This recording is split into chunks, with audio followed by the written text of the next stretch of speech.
ಸಾಕಷ್ಟು ಅಡೆತಡೆಗಳ ಜೊತೆ ನಮ್ಮ ಬದುಕು ಸಾಗುವಾಗ ನನ್ನ ಮಕ್ಕಳಿಗೆ 10 ವರ್ಷ ತುಂಬೋ ಸಂದರ್ಭದಲ್ಲಿ ಪ್ರಮೋದ್ನ ಅಪ್ಪ ಅಮ್ಮ ನಮ್ಮ ಮನೆಗೆ ಬಂದು ನನ್ನ ಮಕ್ಕಳನ್ನ ಅಪ್ಪಿ ಮುದ್ದು ಮಾಡಿ ಕಣ್ಣೀರ್ ಹಾಕಿ, ಇದುವರೆಗೂ ನಿಮ್ಮನ್ನ ನೋಡೋಕೆ ಬರ್ಲಿಲ್ಲ ಮಕ್ಕಳೇ, ನಮ್ಮನ್ನ ಕ್ಷಮಿಸ್ಬಿಡಿ ಅಂತೆಲ್ಲ ಹೇಳಿ ನನ್ನಲ್ಲೂ ಕ್ಷಮೆ ಕೇಳಿದಾಗ ನಾನೇನೋ ಅವರನ್ನ ದೂರ ಮಾಡ್ಲಿಲ್ಲ. ಹಾಗೆ ಅವ್ರ ಜೊತೆಗೆ ಚೆನ್ನಾಗೂ ಮಾತಾಡ್ಲಿಲ್ಲ. ಬೆಂಗಳೂರಲ್ಲೇ ಇದ್ರು 8 ವರ್ಷದ ನಂತರ ನನ್ನ ಮಕ್ಕಳನ್ನ ನೋಡೋಕೆ ಬಂದಿದ್ದಾರೆ ಅನ್ನೋ ಬೇಸರ ಇತ್ತು ನನ್ನಲ್ಲಿ. ಆದ್ರೆ ಇಷ್ಟು ವರ್ಷ ನನ್ನ ಮಕ್ಕಳಿಗೆ ಸಿಗದ ಅಜ್ಜ ಅಜ್ಜಿ ಪ್ರೀತಿ ಸಿಗೋದಾದ್ರೆ ಸಿಗ್ಲಿ, ತಂದೆಯಂತೂ ನನ್ನ ಮಕ್ಕಳಿಗೆ ಪ್ರೀತಿ ನೀಡ್ಲಿಲ್ಲ. ಕೊನೆ ಪಕ್ಷ ತಂದೆಯ ಮನೆಯವರ ವಾತ್ಸಲ್ಯ ಮಮತೆ ಆದ್ರೂ ನನ್ನ ಮಕ್ಕಳಿಗೆ ಸಿಗುತ್ತಲ್ಲ ಅಂತ ಸಮಾಧಾನ ಪಟ್ಕೊಂಡೆ. ಅದೇ ನಾನು ಮಾಡಿದ ದೊಡ್ಡ ತಪ್ಪು. ಮಕ್ಕಳಿಗೂ ಅವರು ನಿಮ್ಮ ಅಜ್ಜ ಅಜ್ಜಿ, ನಿಮ್ಮ ಅಪ್ಪನ ಅಪ್ಪ ಅಮ್ಮ ಅವ್ರ ಜೊತೆಗೆ ಚೆನ್ನಾಗಿ ಮಾತಾಡಿ ಅಂತೆಲ್ಲ ಹೇಳ್ಕೊಟ್ಟೆ. ಮಕ್ಕಳು ಅವ್ರ ಜೊತೆಗೆ ಬೆರೆಯೋಕೆ ನಾನು ಯಾವ ಆಕ್ಷೇಪಣೆಯನ್ನು ತೋರ್ಲಿಲ್ಲ. ಅಂದು ಸಂಜೆವರೆಗೂ ಅವರಿಬ್ರು ಇಲ್ಲಿಯೇ ಉಳಿದು ನನ್ನನ್ನ ಮತ್ತೆ ಮಕ್ಕಳನ್ನ ಮನೆ ಕರೆದಾಗ ನಾನು ಅವ್ರ ಮನೆಗೆ ಹೋಗೋಕೆ ಒಪ್ಲಿಲ್ಲವಾದ್ರೂ ಭಾನುವಾರ ಮಕ್ಕಳನ್ನ ಕರ್ಕೊಂಡು ಹೋಗಿ ಸಂಜೆ ಹೊತ್ತಿಗೆ ವಾಪಸ್ ಕರ್ಕೊಂಡು ಬನ್ನಿ ಅಂದಾಗ ಅವರಿಬ್ರು ಸಹ ಒಪ್ಕೊಂಡು ಹೋದ್ರು. ಅದರಂತೆಯೇ ಭಾನುವಾರ ನನ್ನ ಮಕ್ಕಳು ಮೊದಲ ಬಾರಿ ಪ್ರಮೋದ್ನ ಮನೆಗೆ ಹೋಗಿ ಬಂದ್ರು.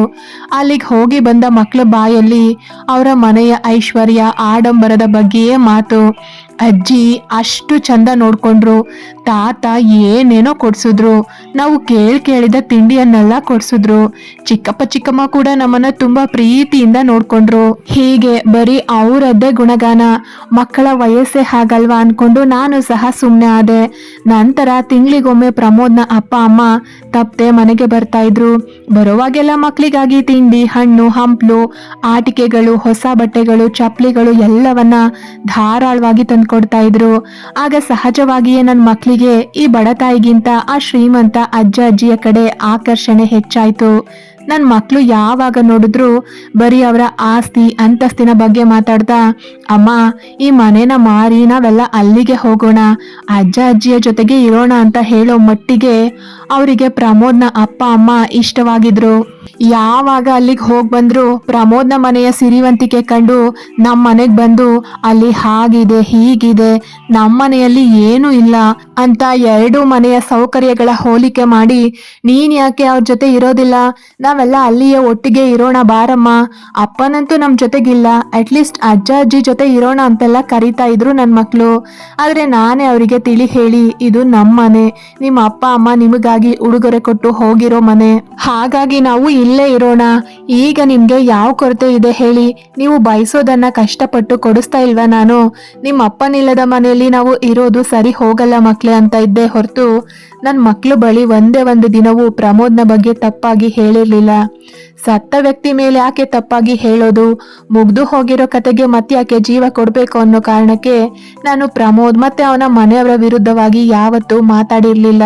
ಹೀಗೆ ದಿನಗಳು ಸಾಗೋವಾಗ ಅದೊಂದಿನ ಮನೆಗೆ ಬಂದ ಪ್ರಮೋದ್ನ ಅಪ್ಪ ಅಮ್ಮ ಮತ್ತೆ ತಮ್ಮ ಮೊದ್ಲು ಚೆನ್ನಾಗೆ ಮಾತಾಡಿ, ನೀವು 3 ಜನ ಈ ರೀತಿ ಪ್ರತ್ಯೇಕವಾಗಿ ಬದುಕೋ ಬದಲು ನಮ್ ಜೊತೆಗೆ ಇರಬಹುದಲ್ಲ, ಬೆಳೀತಾ ಇರೋ ಹೆಣ್ಮಕ್ಳಿಗೆ ಕುಟುಂಬದ ಆಶ್ರಯ ಇರ್ಬೇಕು, ಆಗ್ಲೇ ಮುಂದೆ ಅವರ ಭವಿಷ್ಯ ಸುಭೀಕ್ಷವಾಗಿರೋಕೆ ಸಾಧ್ಯ, ನೀನೊಬ್ಳೆ ಎಷ್ಟು ಕಷ್ಟ ಪಡ್ತೀಯ, ಅದೇ ನಮ್ಮ ಮನೆಗೆ ಬಂದ್ರೆ ನಿನಗೂ ಮತ್ತೆ ಮಕ್ಳಿಗೂ ಯಾವ ಕೊರತೆ ಬಾರ್ದಂತೆ ನಾವೇ ನೋಡ್ಕೊಳ್ತೀವಿ, ಈ ಮನೆಯನ್ನ ನಮ್ಮ ಹೆಸರಿಗೆ ಬರುದ್ ಬಿಡು, ನಾವು ಈ ಮನೆಯನ್ನ ನೆಲಸಮ ಮಾಡಿ ಇಲ್ಲೊಂದು ದೊಡ್ಡ ಶಾಪಿಂಗ್ ಕಾಂಪ್ಲೆಕ್ಸ್ ಕಟ್ಟಿಸ್ತೀವಿ ಅಂತ ಅವರು ಹೇಳಿದಾಗ ಅವರು ನನ್ನ ಮಕ್ಕಳನ್ನ ಹುಡುಕೊಂಡು ಬಂದು ಮುದ್ದು ಮಾಡಿದ್ದು ಇದೇ ಕಾರಣಕ್ಕೆ ಅಂತ ತಿಳಿದು ಹೋಯ್ತು ನನಗೆ.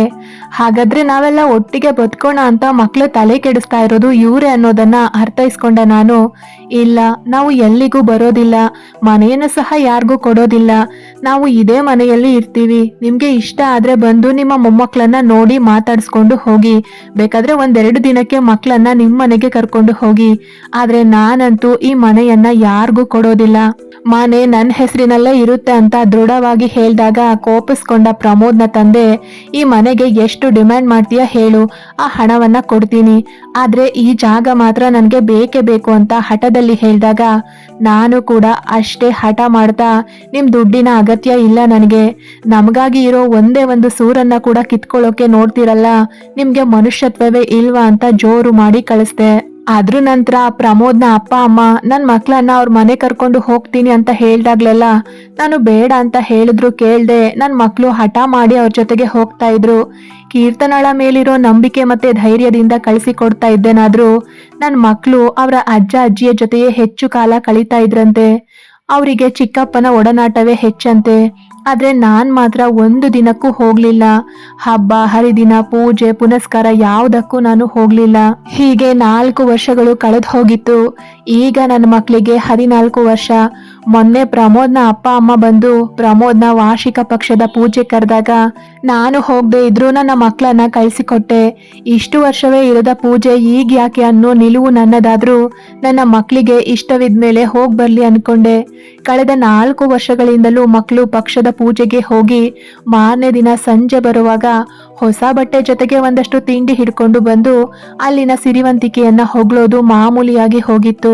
ನನ್ನ ಮಕ್ಕಳನ್ನ ಪ್ರಮೋದ್ ತನ್ನ ಮಕ್ಕಳು ಅಂತ ಅಂದ್ಕೊಳ್ದೆ ಹೋದ್ರು ನನ್ನ ಮಕ್ಕಳಿಗೆ ಅವನನ್ನೇ ತಂದೆ ಅಂತ ಹೇಳ್ಕೊಟ್ಟಿದ್ರಿಂದ, ಅವನೇ ನನ್ನ ಮಕ್ಕಳ ಹುಟ್ಟಿಗೆ ಕಾರಣ ಆಗಿದ್ರಿಂದ ಮಕ್ಕಳಾಗಿ ತಂದೆಯ ಪೂಜೆ ಮಾಡ್ಲಿ ಅಂದ್ಕೊಂಡೆ ನಾನು. ಆದ್ರೆ ನಾನು ಆ ರೀತಿ ನನ್ನ ಮಕ್ಕಳನ್ನ ಕಳಿಸ್ಬಾರ್ದಿತ್ತು ಅಂತ ನಂತರ ಅರಿವಾಯ್ತು ನನಗೆ. ಪಿತೃಪಕ್ಷದ ಪೂಜೆಯನ್ನ ಮುಗಿಸಿ ಎಂದಿನಂತೆ ಮಾರನೇ ದಿನ ಬಂದ ಮಕ್ಕಳು ನನ್ನ ಜೊತೆಗೆ ಮುಖ ಕೊಟ್ಟು ಮಾತಾಡ್ಲಿಲ್ಲ. ಅವರ ಅನ್ಯ ಮನಸ್ಕತೆ ಮತ್ತೆ ಕೋಪವನ್ನ ಕಂಡ ನಾನು ಬಹುಶಃ ಪ್ರಮೋದ್ನ ಮನೆಯಲ್ಲಿ ಯಾರಾದ್ರೂ ನನ್ನ ಮಕ್ಕಳ ಮನಸ್ಸಿಗೆ ನೋವು ಮಾಡಿದ್ರೇನೋ ಅನ್ಕೊಂಡು, ಯಾಕ್ರಮ್ಮ ಏನಾಯ್ತು, ಯಾಕೆ ಒಂಥರ ಇದ್ದೀರಾ, ಹೋಗಿ ಫ್ರೆಶ್ ಆಗಿ ಬನ್ನಿ, ಅಮ್ಮ ನಿಮ್ಗಿಷ್ಟದ ಅಡ್ಗೆ ಮಾಡಿದೀನಿ, ಊಟ ಮಾಡೋಣ ಅಂತ ಹೇಳಿದಾಗ, ನಿನ್ನ ಊಟ ನಮ್ಗೇನು ಬೇಕಾಗಿಲ್ಲ, ನಾವೆಲ್ಲ ಅಪ್ಪನ ಮನೆಗೆ ಹೋಗೋಣ ನಡಿ, ನಾವು ಅಲ್ಲಿಯೇ ಇರೋಣ, ಈ ಮನೆಯನ್ನ ತಾತನ್ಗೆ ಕೊಟ್ಬಿಡು, ಎಷ್ಟೇ ಆಗ್ಲಿ ಇದು ತಾತನ್ಗೆ ಸೇರ್ಬೇಕಾದ ಮನೆ, ಅದಕ್ಕೆ ಈ ಮನೆಯನ್ನ ಅವರಿಗೆ ಕೊಟ್ಬಿಡು, ನೀನೇ ಎಲ್ಲಾನು ಬೇಕು ಅಂದ್ರೆ ಹೇಗಮ್ಮ, ನೀನು ತುಂಬಾ ಸ್ವಾರ್ಥಿ ಅಂತ ದರ್ಪದಲ್ಲಿ ಹೇಳಿದ ನನ್ನ ಮಕ್ಕಳ ಮಾತಿಗೆ ಕೋಪಗೊಂಡ ನಾನು, ಇದನ್ನೆಲ್ಲ ಯಾರು ಹೇಳ್ಕೊಟ್ಟಿದ್ದು ನಿಮಗೆ, ಇದು ನಿಮ್ ತಾತನಿಗೆ ಸೇರಿದ ಮನೆಯಲ್ಲ, ನಿಮ್ಮಪ್ಪ ನಿಮಗಾಗಿ ಕೊಟ್ಟು ಹೋಗಿದ್ದು, ಹಾಗಾಗಿ ಯಾವುದೇ ಕಾರಣಕ್ಕೂ ಈ ಮನೆಯನ್ನ ಯಾರಿಗೂ ಕೊಡೋದಿಲ್ಲ, ನೀವು ಕೂಡ ಇನ್ಮೇಲೆ ನಿಮ್ ತಾತ ಅಜ್ಜಿನ ನೋಡೋ ಸಲುವಾಗಿ ಅವ್ರ ಮನೆಗೆ ಹೋಗೋದು ಬೇಕಿಲ್ಲ, ಇತ್ತೀಚೆಗೆ ನೀವಿಬ್ರು ಕೂಡ ಅವರಂತೆಯೇ ಆಡ್ತಾ ಇದ್ದೀರಾ ಅಂತ ಗಡುಸಾಗಿ ಹೇಳಿದ್ದೆ ನಾನು. ಆದ್ರೆ ನನ್ ಮಾತಿಗೆ ಕೆರಳಿದ 14 ವರ್ಷದ ನನ್ ಮಕ್ಕಳಾದ ಸಾನ್ವಿ ಮತ್ತೆ ಸ್ಮೃತಿ ನನ್ಗೆ ಏನೆಲ್ಲ ಹೇಳಿದ್ರು ಗೊತ್ತಾ, ನಿನ್ನಿಂದನೇ ನಮ್ಮಪ್ಪ ತೀರ್ ಹೋಗಿದ್ದಂತೆ, ನಿನ್ ನಡತೆ ಸರಿ ಇಲ್ಲದಕ್ಕೆ ನಮ್ಮಪ್ಪ ಬೇಗ ಸತ್ತಿದ್ದು, ನೀನು ಒಳ್ಳೆಯವಳಾಗಿದ್ರೆ ನಮ್ಮಪ್ಪ ಇನ್ನು ಜೀವಂತವಾಗಿ ಇರ್ತಾ ಇದ್ದ, ಅಪ್ಪ ಸಾಯೋ ಬದಲು ನೀನೇ ಸಾಯ್ಬೇಕಿತ್ತು, ನಾವು ಅಪ್ಪನ ಜೊತೆ ಚೆನ್ನಾಗೇ ಇರ್ತಾ ಇದ್ವಿ, ನಿನ್ನಂತ ನಡತೆಗೆಟ್ಟ ಹೆಣ್ಣನ್ನ ಅಮ್ಮ ಅಂತ ಹೇಳೋದಕ್ಕೆ ನಮ್ಗೆ ಮನ್ಸು ಬರಲ್ಲ, ಈ ನಿನ್ನ ಹೀನ್ ಬುದ್ಧಿಗೆ ಮತ್ತೆ ಯಾರು ನಿನ್ನನ್ನ ಹತ್ತಿರಕ್ಕೆ ಸೇರ್ಸಲ್ಲ, ನಿನ್ನ ಅಪ್ಪನ ಮನೆಯವ್ರಿಗೂ ನಿನ್ನನ್ನ ಕಂಡ್ರೆ ಆಗೋದಿಲ್ಲ, ಅತ್ತೆ ದೊಡ್ಡಮ್ಮ ಕೂಡ ನಿನ್ನ ಕ್ಯಾರೆಕ್ಟರ್ ಸರಿ ಇಲ್ಲ ಅಂತಾನೆ ಹೇಳ್ತಾ ಇದ್ರು ಅಂತ ಹೇಳ್ಬಿಟ್ರು ನನ್ ಮಕ್ಳು. ಆ ಕ್ಷಣ ನಾನು ಬದುಕಿದ್ದು ಸತ್ತಂತಾಗಿ ಹೋಗಿತ್ತು. ನನ್ನ ಮಕ್ಕಳ ಬಾಯಿಂದಲೇ ನಾನು ನಡತೆಗೆಟ್ಟವಳು ಅನ್ನಿಸ್ಕೊಂಡಾಗ ನಾನ್ ಯಾಕೆ ಬದುಕಿರ್ಬೇಕು ಅನ್ಸ್ಬಿಡ್ತು. ಯಾವ ಮಕ್ಳಿಗಾಗಿ ನಾನು ಬದುಕಿದ್ನೋ ಅದೇ ಮಕ್ಕಳು ನನ್ನನ್ನ ನಡತೆಗೆಟ್ಟವಳು ಅಂದಾಗ ನನ್ನ ಮನಸ್ಸು ಬಹುವಾಗಿ ನೊಂದು ಹೋಯ್ತು. ಪ್ರಮೋದ್ ಜೊತೆಗೆ ಮದ್ವೆಗೆ ಒಪ್ಸುವಾಗ ನನ್ನ ಮನೆಯವರೆಲ್ಲ ಇದೇ ಮಾತನ್ನ ಹೇಳ್ತಾ, ಯಾರನ್ನೋ ಪ್ರೀತಿಸ್ತಿದೀಯಾ, ನೀನು ನಡತೆಗೆಟ್ಟವಳು ಅಂದ್ರು. ಮದ್ವೆ ಆದ ನಂತರ ಪ್ರಮೋದ್ ಕೂಡ ಅದನ್ನೇ ಹೇಳ್ದ. ಅವನು ಸತ್ ನಂತರ ಅವರ ಮನೆಯವರಿಂದಲೂ ಕೇಳಿದ್ದು ಅದೇ ಮಾತನ್ನ. ಅದ್ರ ನಂತರವೂ ಎಷ್ಟೋ ಜನ ನನ್ನನ್ನ ಅದೇ ರೀತಿಯಲ್ಲಿ ನೋಡಿದ್ದು. ಈ ಸಮಾಜವು ಕೂಡ ಒಂಟಿ ಹೆಣ್ಣು ಕಷ್ಟಪಟ್ಟು ದುಡ್ದು 2 ಮಕ್ಕಳನ್ನ ಸಾಕ್ತಿದ್ದಾಳೆ ಅನ್ಲಿಲ್ಲ, ಬದಲಾಗಿ ಗಂಡನಿಲ್ದವಳು ನಡತೆಗೆಟ್ಟವಳು ಅಂದ್ರು. ಎಲ್ರೂ ಕೊಟ್ಟ ಅದೇ ಪಟ್ಟವನ್ನ ಕೊನೆಯಲ್ಲಿ ನಾನು ಜನ್ಮ ಕೊಟ್ಟ ನನ್ನ ಮಕ್ಕಳೇ ಕೊಟ್ಬಿಟ್ರು. ಇನ್ಯಾಕೆ ಬದುಕಬೇಕು ಅಂತ ನನ್ನಲ್ಲೇ ನಾನು ಪ್ರಶ್ನಿಸ್ಕೊಳ್ತಾ ಅಲ್ಲೇ ಕುಸಿದುಕೊಳ್ಳುತ್ತೆ. ಆದ್ರೂ ನನ್ನ ಮಕ್ಕಳಿಗೆ ನನ್ನ ನೋವು ಕಾಣ್ಲೇ ಇಲ್ಲ. ಬದಲಾಗಿ ಮಾತನ್ನ ಮುಂದುವರಿಸ್ತಾ, ನಿನ್ನ ಕ್ಯಾರೆಕ್ಟರ್ ಸರಿ ಇರ್ಲಿಲ್ವಂತೆ, ಅದೇ ಬೇಸರಕ್ಕೆ ಅಪ್ಪ ಸತ್ತಿದ್ದು, ನಿನ್ನನ್ನ ಮದ್ವೆ ಆದಾಗಿನಿಂದ ಅಪ್ಪನಿಗೆ ನೆಮ್ಮದಿಯೇ ಕೊಡ್ಲಿಲ್ವಂತೆ ನೀನು, ನಿನ್ನಂತಹ ಅಮ್ಮ ನಮ್ಗೆ ಬೇಕಾಗಿಲ್ಲ, ಅಪ್ಪನ ಮೇಲೆ ಪ್ರೀತಿ ಇದ್ದಿದ್ರೆ ನೀನು ಅಪ್ಪನ ಕೆಲಸವನ್ನ ತೆಗೆದುಕೊಂಡು ನಮ್ಮನ್ನ ಸಾಕ್ತಾ ಇದ್ದೆ, ಅದ್ ಬಿಟ್ಟು ಅಲ್ಲಿ ಕೆಲಸ ಮಾಡ್ದೆ ಇಲ್ಲಿ ಕೆಲಸ ಮಾಡ್ದೆ ಅಂತ ಸಿಂಪತಿ ಗಿಟ್ಟಿಸ್ಕೊಳ್ತಾ ಇರ್ಲಿಲ್ಲ. ನಿನಗೆ ಅಪ್ಪನ ಮೇಲೆ ಪ್ರೀತಿಯೇ ಇರ್ಲಿಲ್ಲ, ಬರೀ ಅಪ್ಪನಿಂದ ಬಂದ ಹಣ ಆಸ್ತಿ ಮಾತ್ರ ಬೇಕಿತ್ತು, ಅದಕ್ಕೆ ಸೈಟು ಹಣ ಎಲ್ಲವನ್ನ ಪಡೆದು ನಿನ್ನಿಷ್ಟ ಬಂದಂತೆ ಬದುಕೋ ಸಲುವಾಗಿ ಟೀಚರ್ ಕೆಲಸ ಮಾಡ್ತಿದ್ಯಾ. ಅಪ್ಪನ ಕೆಲಸವೇ ಬೇಡ ಅಂತ ಸ್ವಾಭಿಮಾನ ತೋರಿದ ನೀನು ಈಗ ಅಪ್ಪನ ಮನೆ ಮಾತ್ರ ಬೇಕು ಅಂತ ಯಾಕೆ ಹೇಳ್ತಿದೀಯಾ? ಇದ್ರಲ್ಲೇ ನೀನ್ ಎಷ್ಟು ಸ್ವಾರ್ಥಿ ಅನ್ನೋದು ತಿಳಿಯುತ್ತೆ. ಇನ್ಮೇಲೆ ನೀನ್ ಒಬ್ಳೇ ಇರು, ನಾವು ಅವರಲ್ಲಿಗೆ ಹೋಗ್ತೀವಿ ಅಂತೆಲ್ಲ ಹೇಳೋವಾಗ ನನ್ನ ಕಣ್ಣೊರ್ಸ್ಕೊಂಡು ಅವ್ರೆದ್ರು ನಿಂತು ಇದೆಲ್ಲ ಯಾರು ಹೇಳಿದ್ದು ನಿಮ್ಗೆ ಅಂತ ಹೇಳಿದಾಗ ಇನ್ಯಾರು ಹೇಳ್ತಾರೆ, ಎಲ್ಲವನ್ನ ಅಜ್ಜಿ ತಾತ ಮತ್ತೆ ಚಿಕ್ಕಪ್ಪನೇ ಹೇಳಿದ್ದು. ನಮ್ಮಪ್ಪ ಪಾಪ ತುಂಬಾ ಒಳ್ಳೆ ಮನುಷ್ಯ, ಅದಕ್ಕೆ ನಿನ್ಗೋಸ್ಕರ ಸೈಟು ಮನೆ ಎಲ್ಲವನ್ನ ಮಾಡ್ಕೊಟ್ಟು ಹೋಗಿದ್ದಾರೆ. ನಿನಗಾಗಿ ಸರ್ಕಾರಿ ಕೆಲಸವನ್ನ ಸಹ ಕೊಟ್ಟು ಹೋಗಿದ್ದಾರೆ. ಆದ್ರೆ ನಿನಗೆ ಅವ್ರೆಲ್ರ ಜೊತೆಗೆ ಇದ್ರೆ ನೀನ್ ಇಷ್ಟ ಬಂದಂತೆ ಇರೋಕೆ ಆಗೋದಿಲ್ಲ ಅನ್ನೋ ಕಾರಣಕ್ಕೆ ಈ ರೀತಿ ಪ್ರತ್ಯೇಕವಾಗಿ ಮನೆ ಮಾಡ್ಕೊಂಡಿದ್ಯಾ ತಾನೆ ಅಂತ ಕೇಳಿದಾಗ, ಇನ್ನು ನನ್ನ ಕೈಲಿ ಸುಮ್ಮನೆ ಇರೋಕೆ ಆಗದು ಅನ್ನೋ ಕಾರಣಕ್ಕೆ ನಿಮ್ಮ ಅಜ್ಜಿ ತಾತನ ಮನೆಗೆ ಹೋಗ್ಬೇಕು ತಾನೆ, ಬನ್ನಿ ನಾನೇ ಕರ್ಕೊಂಡು ಹೋಗ್ತೀನಿ ಅಂತ ನಾನೇ ಆಟೋ ಮಾಡ್ಕೊಂಡು ಮಕ್ಕಳ ಜೊತೆ ಪ್ರಮೋದ್ನ ಮನೆಗೆ ಹೋದೆ. ಬಹುಶಃ ಆ ರಾತ್ರಿ ಹೊತ್ತಲ್ಲಿ ನಾನು ಬರಬಹುದು ಅಂತ ಯೋಚಿಸಿಯೇ ಇರ್ಲಿಲ್ಲ ಪ್ರಮೋದ್ನ ಮನೆಯವರು. ನನ್ನನ್ನ ನೋಡಿದ ಪ್ರಮೋದ್ನ ತಾಯಿ, ಇದೇ ನಮ್ಮ ನಿವೇದನ, ಇಷ್ಟ ಹೊತ್ತಲ್ಲಿ ಬಂದಿದೀಯಾ ಅಂತ ಪ್ರಶ್ನಿಸಿದಾಗ, ನಿಮ್ ಮನೆಗೆ ಬರೋ ಆಸೆ ಅಗತ್ಯ ಎರಡೂ ನನಗೂ ಇರ್ಲಿಲ್ಲ. ಆದ್ರೆ ನೀವು ನನ್ನ ಮಕ್ಳ ತಲೆಗೆ ಇಲ್ಲ ಸಲ್ಲದನ್ನೆಲ್ಲ ತುಂಬಿಸಿ ಕಳಿಸ್ತಾ ಇದ್ದೀರಲ್ಲ, ಅದನ್ನ ಪ್ರಶ್ನೆ ಮಾಡೋಕ್ ಬಂದೆ. ನನ್ನ ಮಕ್ಳ ಹತ್ರ ನಾನು ನಡತೆಗೆಟ್ಟವಳು, ನಿಮ್ಮ ಮಗನನ್ನ ಸಾಯಿಸ್ತವಳು, ನಿಮ್ಮ ಮಗನ ಹಣ ಆಸ್ತಿಗೆ ಆಸೆ ಪಟ್ಟವಳು, ಸ್ವಾಭಿಮಾನದ ಹೆಸರಲ್ಲಿ ನಿಮ್ಮ ಮಗನ ಕೆಲಸವನ್ನ ತಿರಸ್ಕರಿಸ್ತವಳು, ಬೇರೆಯವರ ಸಿಂಪತಿಗೋಸ್ಕರ ಬದುಕ್ತಾ ಇರೋಳು, ಸ್ವಾರ್ಥಿ ಅಂತೆಲ್ಲ ಹೇಳಿದಿರಲ್ಲ, ಇದು ನಿಮ್ಗೆ ಸರಿ ಅನ್ನಿಸ್ತಿದ್ಯಾ ಅಂತ ಪ್ರಶ್ನಿಸಿದಾಗ ಪ್ರಮೋದ್ನ ಅಪ್ಪ, ನಾವು ಹಾಗೆಲ್ಲ ಏನು ಹೇಳಿಲ್ಲ, ನಿನ್ನ ಮದುವೆ ಆಗಿ ನನ್ನ ಮಗ ಯಾವ ಸುಖವನ್ನು ಪಡ್ಲಿಲ್ಲ ಅಂತಷ್ಟೇ ಹೇಳಿದ್ದು. ಹಾಗೆ ನಾವೆಲ್ಲ ಒಟ್ಟಿಗೆ ಇರೋಣ, ಈ ಮನೆಯನ್ನ ನಿಮ್ಮ ಅಮ್ಮನಿಗೆ ಮಾರೋಕೆ ಹೇಳಿ ಅಥವಾ ನನಗೆ ಕೊಡೋಕೆ ಹೇಳಿ ಅಂದಷ್ಟೇ ಹೇಳಿದ್ದು ಅಂತ ನನ್ನ ಮಕ್ಳ ಕಡೆ ನೋಡಿದಾಗ ನನ್ನ ಮಕ್ಕಳು ನನ್ನ ತಲೆ ಪ್ರಶ್ನಾರ್ಥಕವಾಗಿ ನೋಡಿದ್ರು. ಅದ್ ಯಾವ ಬಾಯಲ್ಲಿ ನಿಮ್ಮ ಮಗ ನನ್ನನ್ನ ಮದುವೆ ಆಗಿ ಸುಖ ಪಡ್ಲಿಲ್ಲ ಅಂತ ಹೇಳಿದ್ರು ನನಗಂತೂ ಗೊತ್ತಿಲ್ಲ. ಹಾಗಂತ ಸತ್ತಿರೋ ವ್ಯಕ್ತಿ ಬಗ್ಗೆ ಇಲ್ಲ ಸಲ್ಲದ ಆರೋಪವನ್ನ ನಾನು ಮಾಡೋದಿಲ್ಲ, ಯಾಕಂದ್ರೆ ಸತ್ತವನ್ ಬಂದು ಸಾಕ್ಷಿ ಹೇಳೋದಿಲ್ಲ ಅನ್ನೋದು ನನಗೆ ಗೊತ್ತು. ಆದ್ರೆ ನಿಮ್ ಮಗನ್ ಕೆಲ್ಸವನ್ನ ನಾನು ತಿರಸ್ಕರಿಸಿ ಸ್ವಾಭಿಮಾನ ತೋರಿದೆ ಅಂತ ಹೇಳ್ತಿದ್ದೀರಲ್ಲ, ನೀವು ಅದು ಸತ್ಯನಾ? ನನ್ನ ಮಕ್ಕಳ ವಿಷಯದಲ್ಲಿ ಸ್ವಾಭಿಮಾನ ಮರೆತು ಎಲ್ರೆದ್ರು ಕೈ ಚಾಚಿದವಳು ನಾನು. ಮಕ್ಕಳ ವಿಷಯದಲ್ಲಿ ಸ್ವಾರ್ಥಿಯಾಗಿ ಯೋಚನೆ ಮಾಡಿದ್ದೀನಿ ಅನ್ನೋದು ಎಷ್ಟು ನಿಜವೋ, ನನ್ನ ಮಕ್ಕಳಿಗಾಗಿ ನಾನು ಸ್ವಾಭಿಮಾನ ತೊರೆದಿದ್ದೆ ಅನ್ನೋದು ಕೂಡ ಸತ್ಯವೇ ಅನ್ನೋದು ನಿಮಗೂ ಗೊತ್ತು. ಅದಕ್ಕಾಗಿಯೇ ನಿಮ್ಮ ಮಗ ಕೊಟ್ಟು ಹೋದ 2 ಸೈಟ್ ಮತ್ತೆ 2 ಲಕ್ಷ ಹಣವನ್ನ ಮಾತ್ರವೇ ನಾನು ಪಡೆದದ್ದು. ಅದು ಕೂಡ ಮಕ್ಕಳಿಗೋಸ್ಕರವೇ. ಸೈಟ್ ಮಾರಿ ಮನೆ ಕಟ್ಟಿದ್ದು ಕೂಡ ನನ್ನ ಮಕ್ಕಳಿಗೋಸ್ಕರವೇ ಹೊರತು ಅದರಲ್ಲಿ 1 ರೂಪಾಯಿಯನ್ನು ನಾನು ನನ್ನ ಶೋಕಿಗಾಗಿ ಖರ್ಚು ಮಾಡಲಿಲ್ಲ. ಮತ್ತೆ ಏನಂತ ಹೇಳ್ಕೊಟ್ಟಿದ್ದೀರಾ, ನಿಮ್ಮ ಮಗನ ಕೆಲಸ ನನಗೆ ಸಿಕ್ಕಿಯೂ ನಾನು ಅದನ್ನ ತಿರಸ್ಕರಿಸ್ತೆ ಅಂತಾನ? ಆದ್ರೆ ನಿಮ್ಮ ಮಗನ ಕೆಲಸ ಸಿಕ್ಕಿದ್ದು ನಿಮ್ಮ 2ನೇ ಮಗನಿಗೆ ತಾನೆ. ಯಾಕಂದ್ರೆ ಪ್ರಮೋದ್ ಕೆಲಸಕ್ಕೆ ಸೇರುವಾಗ ಅವರ ತಮ್ಮನ ಹೆಸರನ್ನೇ ನಾಮಿನಿ ಕೊಟ್ಟಿದ್ದದ್ದು, ನನ್ನ ಹೆಸರನ್ನ ಕೊಟ್ಟಿರ್ಲಿಲ್ಲ. ಪ್ರಮೋದ್ ಸತ್ತಾಗ ನನ್ನ ಅಣ್ಣ ಕೂಡ ಅವ್ರ ಕೆಲಸವನ್ನ ನನ್ಗೆ ಕೊಡ್ಸೋ ಸಲುವಾಗಿ ಸಾಕಷ್ಟು ಓಡಾಡ್ದಾಗ್ಲೇ ತಾನೆ ಈ ವಿಚಾರ ತಿಳಿದಿದ್ದು. ನನ್ನನ್ನ ಮದುವೆ ಆಗೋ ಮುನ್ನವೇ ನಿಮ್ಮ ಮಗನಿಗೆ ಸರ್ಕಾರಿ ಕೆಲಸ ಸಿಕ್ಕಿದ್ರಿಂದ ಅವರು ನಾಮಿನಿಯಾಗಿ ಸ್ವಂತ ತಮ್ಮನ ಹೆಸರನ್ನೇ ಕೊಟ್ಟಿದ್ದು. ಮದುವೆ ಆದ ನಂತರವೂ ಅವರು ನಾಮಿನಿಯಾಗಿ ನನ್ನ ಹೆಸರನ್ನ ಬದಲಾಯಿಸಲೇ ಇಲ್ಲ. ಸಾಯೋ 1 ವಾರಕ್ಕೂ ಮುಂಚೆ ಅವರ ಮೇಲಾಧಿಕಾರಿಗಳ ಹತ್ರ ನಾಮಿನಿಯಲ್ಲಿರೋ ಪ್ರಶಾಂತ್ ಅನ್ನೋ ಹೆಸರನ್ನ ಬದಲಾಯಿಸಿ ನನ್ನ ಹೆಂಡತಿ ನಿವೇದನಳ ಹೆಸರನ್ನ ಸೇರಿಸಬಹುದಾ, ನಾನು ಸತ್ ನಂತರ ನನ್ನ ಕೆಲಸದ ಜೊತೆಗೆ ಎಲ್ಲ ಫಂಡ್ಗಳ ಮೊತ್ತ ಅವಳಿಗೆ ಸಿಗೋವಂತೆ ಮಾಡಬೇಕು ಅಂತ ಮಾತಾಡಿದ್ರು ಅನ್ನೋ ವಿಚಾರ ತಿಳಿತೆ ಹೊರತು ಅವರು ನಾಮಿನಿಯ ಹೆಸರನ್ನ ಬದಲಾಯಿಸಿರ್ಲಿಲ್ಲ. ಹಾಗಾಗಿ ಪ್ರಮೋದ್ ಸತ್ತ ನಂತರ ಅವರ ಕೆಲಸದ ಜೊತೆಗೆ ದೊಡ್ಡ ಮೊತ್ತದ ಹಣ ಸಿಕ್ಕಿದ್ದು ಕೂಡ ನಿಮ್ಮ 2ನೇ ಮಗ ಪ್ರಶಾಂತ್ಗೆ ತಾನೆ. ಅದೆಲ್ಲವನ್ನ ನೀವೇ ಇಟ್ಕೊಂಡು ನನ್ನನ್ನು ಯಾಕೆ ಅಪರಾಧಿ ಮಾಡಿದೀರಾ? ಅದು ಕೂಡ ನನ್ನ ಮಕ್ಳ ಎದುರಿಗೆ. ಒಂದ್ ವೇಳೆ ಪ್ರಮೋದ್ ಕೆಲಸ ಸರ್ಕಾರಿ ಕೆಲಸ ಸಿಕ್ಕಿದ್ರೆ ಯಾವುದೇ ತಕರಾರು ಮಾಡದೆ ಒಪ್ಕೊಂಡು ಕೆಲಸ ಮಾಡ್ತಾ ಇದ್ದೆ ನಾನು. ಯಾಕೆ ಅಂದ್ರೆ ನಾನೇನು ಕದ್ದು ಮುಚ್ಚಿ ನಿಮ್ ಮಗನ್ ಜೊತೆ ಓಡ್ ಬಂದಿರ್ಲಿಲ್ಲ, ಕದ್ದು ಮುಚ್ಚಿ ಸಂಸಾರ ಮಾಡಿರ್ಲಿಲ್ಲ. ರಾಜ ರೋಷವಾಗಿ 100 ಜನರ ಎದುರು ತಾಳಿ ಕಟ್ಟಿಸ್ಕೊಂಡೇ ಬಂದಿದ್ದು. ಅದು ಅಲ್ಲದೆ ಅವರ ಮಕ್ಕಳಿಗೆ ಜನ್ಮ ಕೊಟ್ಟಿದ್ದೆ. ನನಗಾಗಿ ಅಲ್ಲದೆ ಹೋದ್ರು ನನ್ನ ಮಕ್ಕಳಿಗೋಸ್ಕರ ಕೆಲಸ ಮಾಡ್ತಾ ಇದ್ದೆ. ನನ್ನ ಮಕ್ಕಳಿಗೋಸ್ಕರ ಸ್ವಾಭಿಮಾನ ತೊರೆದು ಪ್ರಮೋದ್ ಕೊಟ್ಟಿದ್ದ 1 ರೂಪಾಯಿಯೂ ಸಹ ಹೇಗೆ ಪಡೆದ್ನೋ ಅದೇ ರೀತಿ ಕೆಲಸವನ್ನ ಸಹ ಕಣ್ಣಿಗೆ ಒತ್ಕೊಂಡು ಮಾಡ್ತಾ ಇದ್ದೆ. ಆ ರೀತಿ ಅವರ ಸರ್ಕಾರಿ ಕೆಲಸ ನನಗೆ ಸಿಕ್ಕಿದಿದ್ರೆ ನಾನು ಯಾಕೆ ನನ್ನ ಮಕ್ಕಳನ್ನ ಸೇರಿಸಿದ ಶಾಲೆಯಲ್ಲೇ ಆಯಾ ಕೆಲಸ ಮಾಡಿಕೊಂಡು ಓದ್ತಾ ಇದ್ದೆ. ಆ ರೀತಿ ಓದಿ ಯಾವುದೋ ಖಾಸಗಿ ಶಿಕ್ಷಣ ಸಂಸ್ಥೆಯಲ್ಲಿ ಕೆಲಸ ಮಾಡ್ತಾ ಇದ್ದೆ. ಮಕ್ಕಳೇನೋ ಚಿಕ್ಕವರು, ನಾವು ಹೇಳಿದ್ದನ್ನೆಲ್ಲ ನಂಬ್ತಾರೆ ಅನ್ನೋ ಕಾರಣಕ್ಕೆ ಜನ್ಮ ಕೊಟ್ಟ ತಾಯಿ ವಿರುದ್ಧವೇ ಅವರನ್ನ ಎತ್ತಿ ಕಟ್ಟೋಕೆ ನೋಡ್ತಿದ್ದೀರಲ್ಲ, ನಿಮಗೆ ಕೈ ಎತ್ತಿ ಮುಗಿಬೇಕು. ನಾನು ಇದುವರೆಗೂ ನಿಮ್ಮೆಲ್ಲರ ವಿರುದ್ಧ ಒಂದೇ ಒಂದು ಕೆಟ್ಟ ಮಾತನ್ನ ನನ್ನ ಮಕ್ಕಳು ಹತ್ರ ಹೇಳಿಲ್ಲ. ಬೆಳೆಯೋ ಮಕ್ಕಳ ಮನಸ್ಸು ಬಹಳ ಸೂಕ್ಷ್ಮ. ನಾವು ಏನನ್ನೇ ಹೇಳಿದ್ರು ಅದನ್ನೇ ನಿಜ ಅಂತ ನಂಬಿ ಬಿಡ್ತಾರೆ ಅನ್ನೋ ಕಾರಣಕ್ಕೆ ನಾನು ಇದುವರೆಗೂ ಸುಮ್ಮನೆ ಇದ್ದಿದ್ದು. ಆದ್ರೆ ಇದೇ ಕೊನೆ.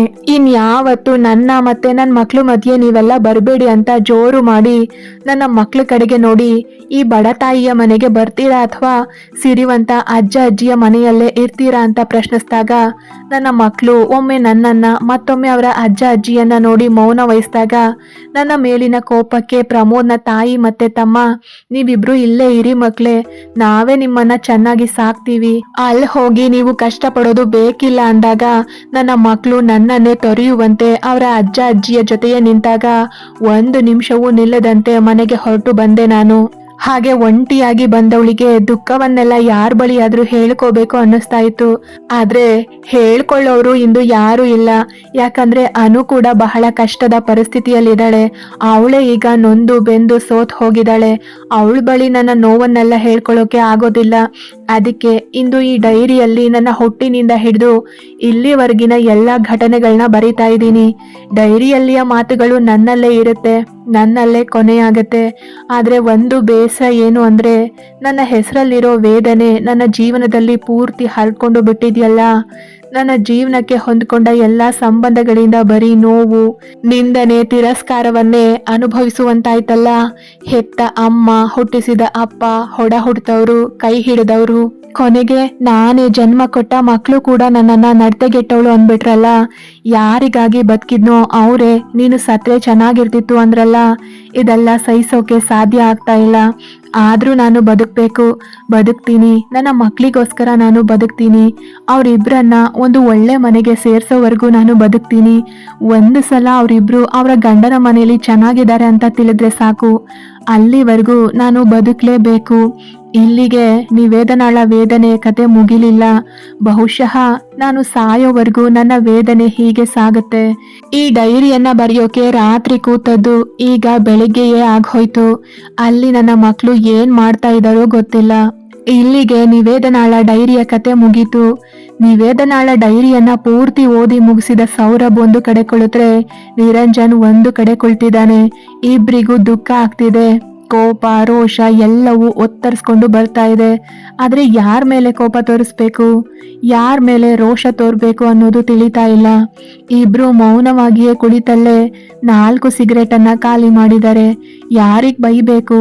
ನಿವೇದನಾಳ ಭವಿಷ್ಯವನ್ನ ಹಾಳು ಮಾಡಿದ ಅವರ ಮನೆಯವರಿಗೆ ಬೈಬೇಕಾ? ಅಥವಾ ಕೇವಲ ಹೆಣ್ಣಿನ ಸೌಂದರ್ಯ ಕಂಡು ಆಸೆಯಿಂದ ಮದುವೆ ಆಗಿ ಅನುಮಾನದಿಂದಲೇ ಆ ಹೆಣ್ಣಿನ ಬದುಕನ್ನ ಸರ್ವನಾಶ ಮಾಡಿದ ಪ್ರಮೋದ್ಗೆ ಬೈಬೇಕಾ? ಅಥವಾ ತಮ್ಮ ಸ್ವಾರ್ಥಕ್ಕಾಗಿ ನಿವೇದನಾ ಅನ್ನೋ ಹೆಣ್ಣು ಮಗಳನ್ನ ಪ್ರಮೋದ್ ಅನ್ನೋ ತಮ್ಮ ಮಗನಿಗೆ ಮದುವೆ ಮಾಡಿಕೊಟ್ರು, ಅವನು ಸತ್ರು ಆ ಹುಡುಗಿ ನರಳುವಂತೆ ಮಾಡಿದ ಪ್ರಮೋದ್ನ ಮನೆಯವರಿಗೆ ಬೈಬೇಕಾ? ಅಥವಾ ನಿವೇದನಾಳ ಹಣೆ ಬರವನ್ನ ಇಷ್ಟು ಕೆಟ್ಟದಾಗಿ ಬರ್ದಿರೋ ಆ ಭಗವಂತನಿಗೆ ಬೈಬೇಕಾ? ನಿವೇದನಾರಂತಹ ಹೆಣ್ಣನ್ನ ನಾನು ಇದುವರೆಗೂ ನೋಡಿಯೇ ಇಲ್ಲ. ಪಾಪ ಆಕೆ ಅದೆಷ್ಟು ನೋವನ್ನ ನುಂಗಿ ಬದುಕ್ತಾ ಇರಬಹುದು. ಯಾವ ಮಕ್ಕಳಿಗಾಗಿ ಆ ಹೆಣ್ಣು ಎಲ್ಲರನ್ನ ಎದುರು ಹಾಕೊಂಡು ಜೀವನ ಕಟ್ಕೊಂಡ್ಲು. ಅದೇ ಮಕ್ಕಳು ಅದ್ ಎಷ್ಟು ನೋವು ಕೊಟ್ಟಿರಬಹುದು ಆಕೆಗೆ. ಮಕ್ಕಳು ತಪ್ಪು ಮಾಡಿದಾಗ ಹೆತ್ತವರು ಕೊಟ್ಟ ಸಂಸ್ಕಾರವೇ ಸರಿ ಇಲ್ಲ ಅಂತೀವಿ ನಾವು. ಆದ್ರೆ ಹೆತ್ತವರು ಕೊಡೋ ಸಂಸ್ಕಾರವನ್ನ ಪಡೆಯೋ ಮನಸ್ಥಿತಿಯೇ ಮಕ್ಕಳಿಗೆ ಇರೋದಿಲ್ಲ. ಕೆಲವೊಮ್ಮೆ ಮಕ್ಕಳಿಗೆ ರಕ್ತದಿಂದಲೇ ಕೆಲವು ಕೆಟ್ಟ ಸ್ವಭಾವಗಳು ಬರುತ್ತೆ ಅನ್ನೋದಕ್ಕೆ ಈ ಪ್ರಮೋದ್ನ ಹೆಣ್ಣು ಮಕ್ಕಳೇ ಸಾಕ್ಷಿ. ತಮ್ಮ ಜೊತೆಯಲ್ಲೇ ಇದ್ದ ತಾಯಿ ಪಡೋ ಕಷ್ಟ ಕಣ್ಣಿಗೆ ಕಾಣಲಿಲ್ಲ. ಬದಲಾಗಿ ಬೇರೆಯವರು ಹೇಳ್ಕೊಟ್ಟಿದ್ದನ್ನೇ ನಂಬಿ ಆ ತಾಯಿ ಹೃದಯಕ್ಕೆ ಎಷ್ಟು ನೋವು ಮಾಡಿದ್ದಾರೆ ಅಂತ ಹೇಳುವಾಗ ನಿರಂಜನ್ ದನಿ ಗದ್ಗದಿತವಾಗಿತ್ತು. ಆಗ ಸೌರಭ್, ನಿಜ ನಿರಂಜನ್ ಸರ್, ನೀವು ಹೇಳ್ತಾ ಇರೋದು ಅಕ್ಷರಶಃ ಸತ್ಯವೇ. ಹುಟ್ಟು ಗುಣ ಸುಟ್ರು ಹೋಗೋದು ಅಂತಾರಲ್ಲ ಹಾಗೆ. ಅಪ್ಪನ ಗುಣವನ್ನ ಹೊತ್ಕೊಂಡೇ ಹುಟ್ಟಿದ್ದಾರೆ ಅವ್ರ ಮಕ್ಕಳು.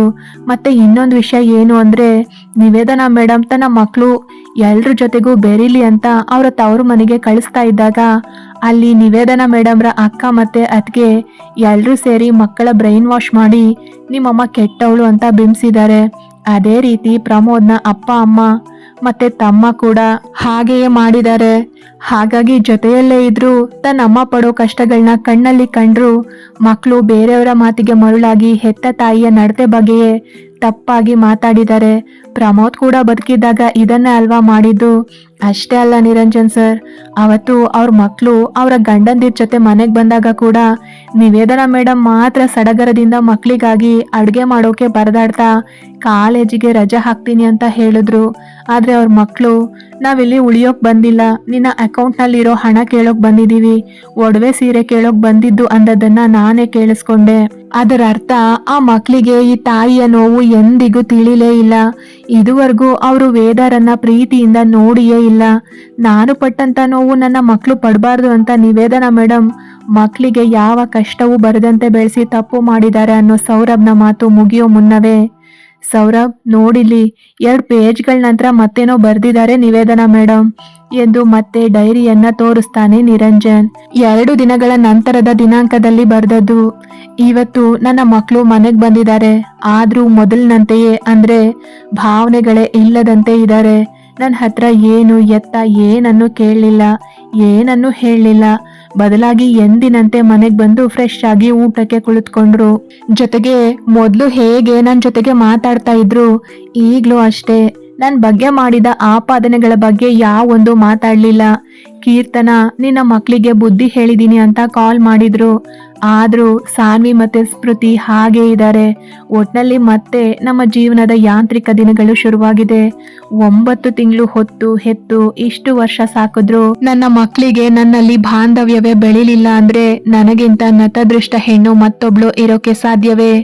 ಒಟ್ನಲ್ಲಿ ನಾನ್ ಅಂದ್ಕೊಂಡಂತೆ ನನ್ನ ಮಕ್ಕಳಿಗೆ ಒಳ್ಳೆ ಹುಡುಗರನ್ನ ನೋಡಿ ಮದ್ವೆ ಮಾಡಿ ಒಂದು ಒಳ್ಳೆ ಮನೆತನಕ್ಕೆ ಸೇರಿಸ್ಬಿಟ್ರೆ ಸಾಕು.